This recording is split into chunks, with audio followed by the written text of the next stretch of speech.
So the season opened with a scoreless draw, with Paul Goodacre earning the plaudits and the afternoon's Man of the Match award. Next up was a South Coast double-header, beginning in the driving rain at Eastbourne Borough on the Tuesday night. It was hard to believe that at half-time this game was goalless, but 4 second-half strikes from Jason Mason, Greg Pearson, Roy Essendon and a Jack Midson penalty continued the impressive start to the campaign. Following that victory, Blues moved into September 4th in the league, and a home match to lowly Dorchester Town. Training at home at half-time, Blues managed to come away with all 3 points, thanks to a Jack Midson effort and a comical late own goal from the Basingstoke substitute, which had Blues fans not knowing whether to immediately cheer or laugh. Blues moved into the first round of the FA Trophy, hoping to erase memories of the FA Cup defeat to Wealdstone 2 months earlier. Again, it was a lower league side who were the opposition, this time in the shape of Canvey Island. Supporters saw this as an omen, as they were one of the sides Blues beat on their way to the semis a couple of years earlier.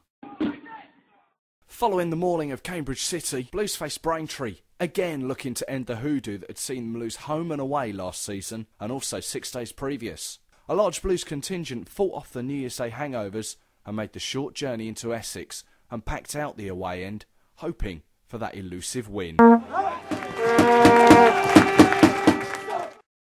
The game ended in an emphatic victory over the Hawks with 4 different goal scorers: Louis Fazakerley, Greg Pearson, Armour Dean and Michael Stanbrook.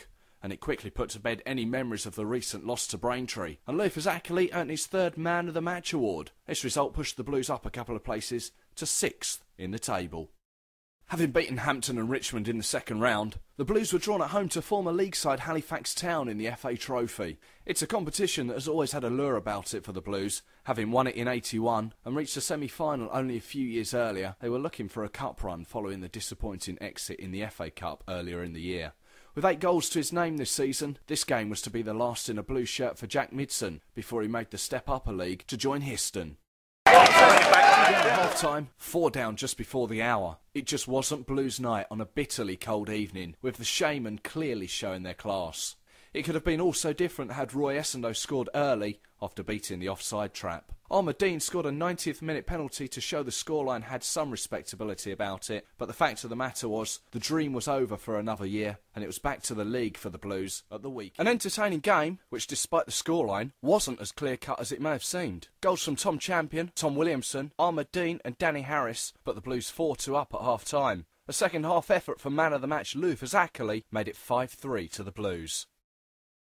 Just as at the start of the season, when Blues had 2 matches in the space of 5 days on the South Coast, the same happened again in mid-February, when they travelled down to lowly Dorchester on the Tuesday night, quickly to be followed by Lewis away.